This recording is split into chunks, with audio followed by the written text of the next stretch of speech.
Good morning. मैं doctor Neelam Gupta, BSc part 3 paper 1 quantum mechanics and spectroscopy का अगला topic inadequacy of old quantum theory को discuss करने के लिए आपके सामने उपस्थित हूँ।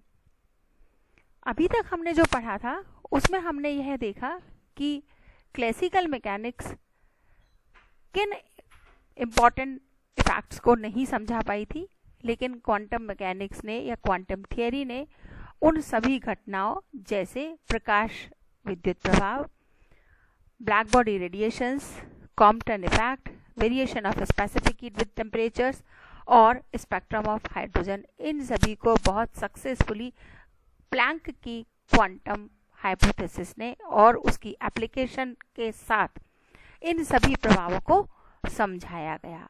परंतु ये सारे प्रभाव जिनको प्लैंक क्वांटम थियरी से समझाया गया, उन सभी को ओल्ड क्वांटम थियरी की कैटेगरी में ला दिया। इसका मतलब ओल्ड क्वांटम थियरी जो है वो हमारी पूरी तरह से पर्याप्त नहीं थी आगे और भी चीज़ों को एक्सप्लेन करने के लिए। हालांकि ओल्ड क्वांटम थ्योरी से जितने भी फिनोमेनास थे उन सब फिनोमेनास को बहुत ही सक्सेसफुली एक्सप्लेन किया गया था, लेकिन फिर भी उनमें कुछ ड्रॉबैक्स थे जिनको आज हम एक ओवरलुक देंगे। ये सारे टॉपिक, ये जो सारी थियरी है वो मैंने आपको इसलिए इस पर लिख कर दी है क्योंकि ये अपनी जो नॉर्मल टेक्स्ट बुक्स जो हैं उनमें अवेलेबल नहीं है, तो आप लोगों को नोट्स बनाने में कन्वीनियंट होगा। जो पहला ड्रॉबैक है वो क्या है? बोर का जो क्वांटाइजेशन रूल था, that is arbitrary. The theory does not provide the physical explanation for the assumption। जो ओल्ड क्वांटम थियरी है वह इस बोर के क्वांटाइजेशन रूल्स के आर्बिट्री की कंडीशंस को नहीं समझा पाई, फिजिकली कोई एक्सप्लेनेशन उसके पास नहीं था। The second drawback is Bohr's postulate that in stationary orbits electron do not radiate energy was based only on empirical observations and had no theoretical justification. Bore का अपने स्टेशनरी ऑर्बिट्स का जो postulate था जिसमें electron जो है वो radiate energy को रेडिएशन नहीं करते हैं, यह सिर्फ एक एम्पेरिकल ऑब्जर्वेशन था, इसका कोई भी सैद्धांतिक जस्टिफिकेशन नहीं था। तीसरा जो ड्रॉबैक था ओल्ड क्वांटम थियरी का, ये क्या है? Old quantum theory could not even explain the spectral lines of systems like hydrogen molecules and normal helium atom. Old quantum theory hydrogen molecule के स्पेक्ट्रल लाइंस को भी नहीं समझा पाई। Similarly, the another drawback is this theory is failed to give any information about the transition probabilities and intensity of the spectral lines। इस old quantum theory से जो हमें spectrum मिलते हैं उन स्पेक्ट्रम में पार्टिकल्स के एक एनर्जी स्टेट से दूसरी स्टेट में जाने की क्या प्रोबेबिलिटीज हैं और उन स्पेक्ट्रल लाइंस की इंटेंसिटी क्या होगी, इसकी इंफॉर्मेशन के बारे में भी ओल्ड थियरी कोई भी इंफॉर्मेशन नहीं दे पाई। The next drawback is it also could not explain the process connected with the spin of the electron and Pauli's exclusion principle. इस इलेक्ट्रॉन की स्पिन से कनेक्टेड जो प्रोसेसेस थे उनको भी ये थियरी नहीं समझा पाई। Similarly it is also failed to explain the dispersion of light. The theory can not be applied to explain the non harmonic vibration of the system. Similarly, scattering phenomena could also not be explained, rather it is over the purview of the old quantum theory। So these are the some drawbacks which could not be explained by the old quantum theory। और इस old quantum theory के इन drawbacks के आधार पर ही एक नई theory का discovery हुआ, उसको वेव नेचर ऑफ मैटर के नाम से कहा गया या वेव मैकेनिक्स का नाम दिया गया, जिसको वैज्ञानिक डी ब्रॉगली ने 1925 में डिस्कवर किया था। और डी ब्रॉगली ने के साथ साथ श्रोडिंजर्स ने कुछ ऐसी गणितीय समीकरण इक्वेशंस बताई थी जो कि डी ब्रॉगलीज के द्वारा दी गई मैटर वेव्स को सेटिस्फाई करती है। The de Broglie's and Schrodinger's method has been widely used because the basic idea could be explained easily through the technique of the differential equation employed in the mathematical formulation. So now we consider the dual nature of matter. ये किसने propose किया dual nature of matter? The experiment by Wilson and his cloud chamber had shown the particle-like behavior of alpha and beta particle. The fact that the electron and proton could be deflected by electric or magnetic fields, and also the experiments like measurements of charge or ratio of charge to mass of the electron and proton, suggest very strongly that the electrons and protons are particle. इसका क्या मायने है कि Wilson ने अपने cloud chamber के साथ ऐसा शो किया, ऐसा बिहेवियर बताया कि जो हमारे पार्टिकल्स हैं, अल्फा और बीटा पार्टिकल्स हैं, उन्हीं की तरह जब हम इलेक्ट्रॉन और प्रोटॉन को भी जब इलेक्ट्रिक और मैग्नेटिक फील्ड में जब वो गुजरते हैं या उससे डिफ्लेक्ट होते हैं, उसी प्रकार के एक्सपेरिमेंट जिनमें हम इलेक्ट्रॉन का चार्ज और मास रेशो निकालते हैं, वो हमें सजेस्ट करते हैं कि इलेक्ट्रॉन और प्रोटॉन्स जो है वो हमारे पार्टिकल्स हैं. हम अभी तक ऐसा ही मानते चले आए. और हम ये कह सकते हैं कि ये जो ऑब्जर्वेशंस है ये इंडिकेट करती हैं कि मैटर जो है it is of particle nature. द्रव्य जो है उनका जो बिहेवियर है, उनकी जो प्रकृति है, वह कण की प्रकृति है. लेकिन 1925 में लुइस डी ब्रॉगली ने सजेस्ट किया कि यदि मान लो कोई भी, अगर हम ये कंसीडर करें, if a light possesses properties of both wave and particle, then the matter particle must also possesses wave properties. Louis de Broglie ने 1925 में सबसे पहले इस चीज को प्रदर्शित किया कि यदि लाइट में दोनों गुण होते हैं, तरंग के और कण के, तो जो मैटर पार्टिकल्स हैं, जो द्रव्य कण हैं, उनके पास भी वेव प्रॉपर्टीज को एक्सप्लेन करने की या वेव्स की कैरेक्टरिस्टिक्स होंगी. इसलिए डी ब्रॉगली की हाइपोथेसिस के accordingly the dual character means wave और पार्टिकल, कण और तरंग, should not be confined simply to radiations but should also be exhibited by all moving particles like electron, proton, atoms, molecules, etc. That means a moving particle, whatever its nature be, has wave properties associated with it. इसका क्या मायने हुआ कि D Broglie की hypothesis के accordingly यह कहा जाता है कि जो रेडिएशंस हैं, उन रेडिएशंस में अगर तरंग और कण दोनों के करेक्टर हैं, तो जितने भी मूविंग पार्टिकल्स हैं, जैसे इलेक्ट्रॉन, प्रोटॉन, एटम्स, मॉलिक्यूल्स, ये सभी भी जब गतिशील अवस्था में होंगे तो इनका नेचर भी वेव जैसा होगा. The wave associated with these particles are known as matter wave और डी ब्रॉगलीज वेव. जो भी इन मटेरियल पार्टिकल्स के एसोसिएटेड वेव्स होंगी, उन वेव को हम डी ब्रॉगली की वेव या मैटर वेव कहेंगे. मान लो हमने कंसीडर किया कि जो मैटर वेव्स हैं या डी ब्रॉगलीज वेव हैं, जिनकी वेवलेंथ को हमने लैम्डा से रिप्रेजेंट किया है, then according to de Broglie's hypothesis the wavelength of the matter waves is equal to h upon p, where h is Planck constant and p is the momentum of the particle. p is equal to definitely mv. So lambda is equal to h upon v, जहां पर m और v जो है वो कण के मास और velocity को रिप्रेजेंट करते हैं. इस इक्वेशन नंबर 1 को हम डी ब्रॉगली रिलेशनशिप भी कहते हैं. So p can be written as h upon lambda और p is equal to mv. So mv is equal to h upon lambda, और we can say mv is inversely proportional to wavelength. अर्थात de Broglie's wave की hypothesis के according de Broglie wave का जो संवेग है वह उनकी तरंगदैर्घ्य के अनुक्रमानुपाती होता है, या तरंगदैर्घ्य संवेग के अनुक्रमानुपाती होती है, which states the momentum of a particle in motion is inversely proportional to the wavelength of the wave associated with it.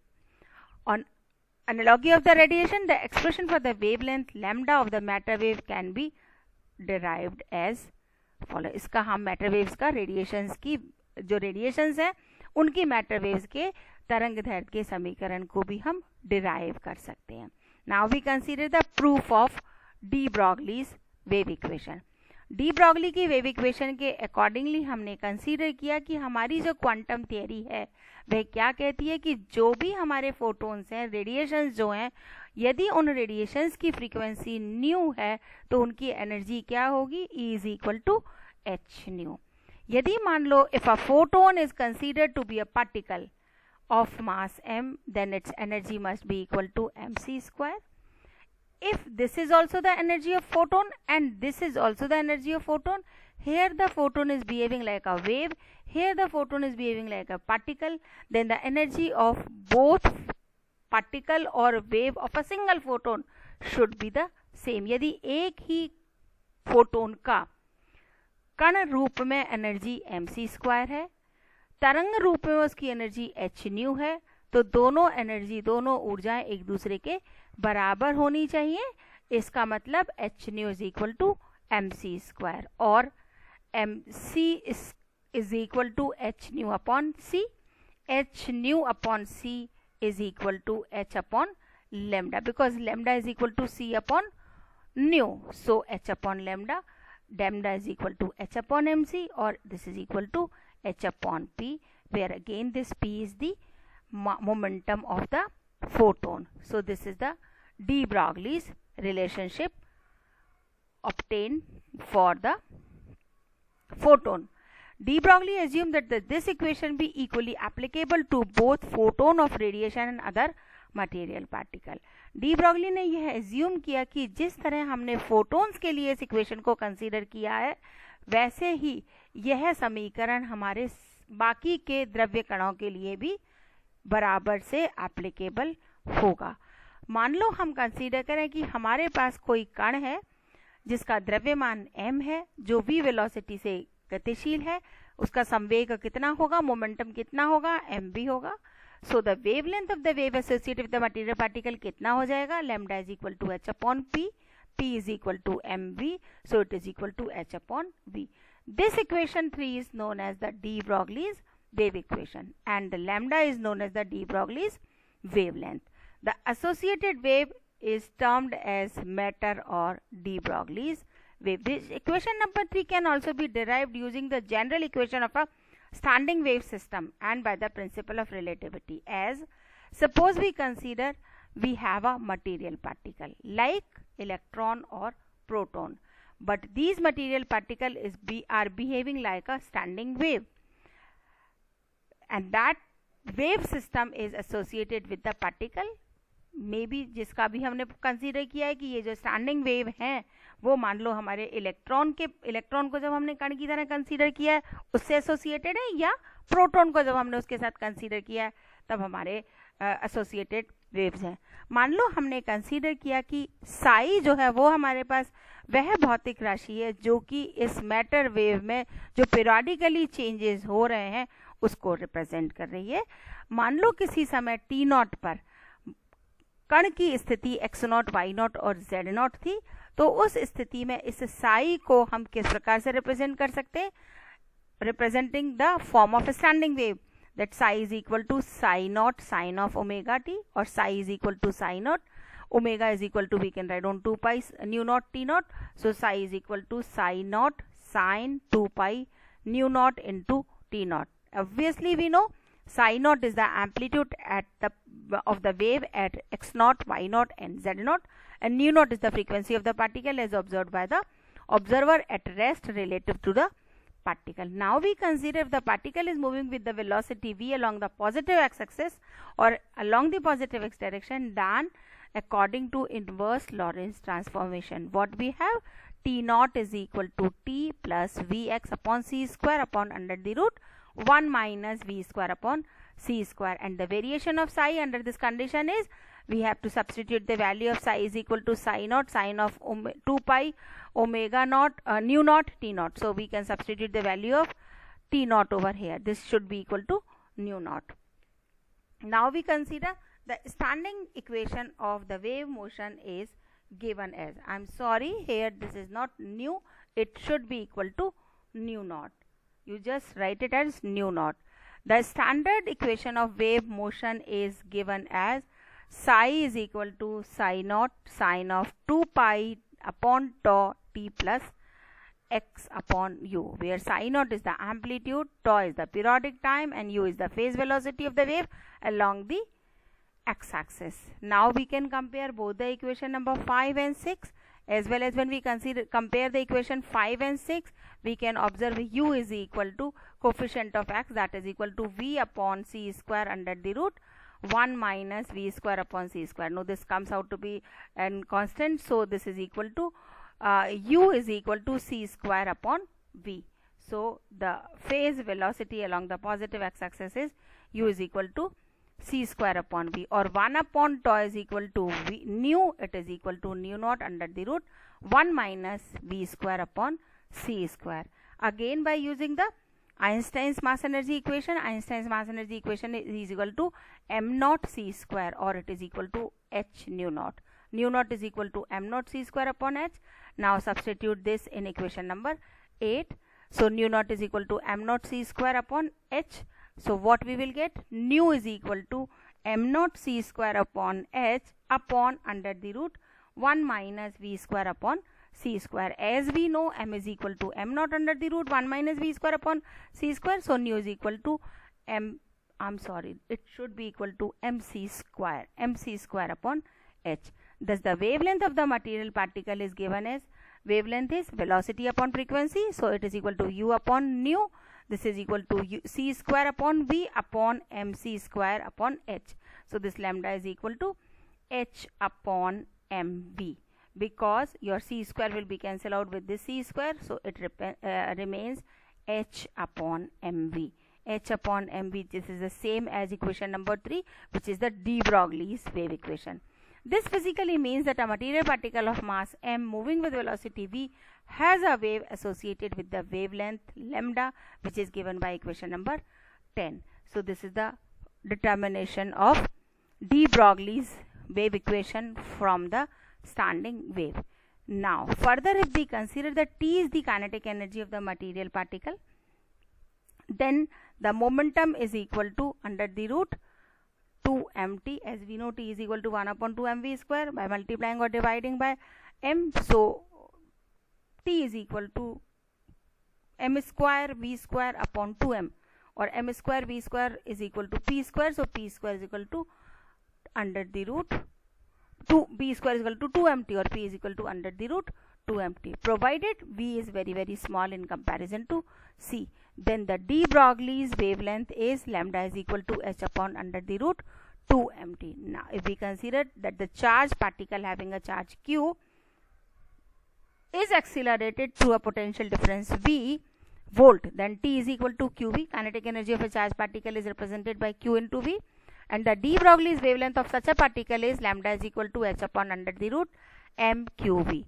This method of obtaining an expression for the de Broglie's wavelength indicates that the material particle in motion possesses two velocities, one of which refer to the mathematical motion of the particle represented by v, and other refer to the motion of propagation of the phase of associated wave represented by u. इसका क्या मायने है कि जिन भी material particles की de Broglie के hypothesis के accordingly हम ये कंसीडर करते हैं कि वो हमारे वेव्स की भांति व्यवहार करते हैं, तो उनमें दो प्रकार के वेलोसिटीज होती हैं. एक वेलोसिटी वो वेलोसिटी है जो कण के पार्टिकल के मैकेनिकल मोशन को रिप्रेजेंट करती है, जिसको सामान्यतः हम v से रिप्रेजेंट करते हैं, और दूसरी वेलोसिटी जो है वो हमारे वेव के प्रोपोगेशन को रिप्रेजेंट करती है, जिसकी फेज वेलोसिटी हमारे पास u है. So these two velocities are connected with the relation u is equal to c square upon v. In the next class, we will consider the experimental verification of the wave particle dualism. So this is all for today. Thanks.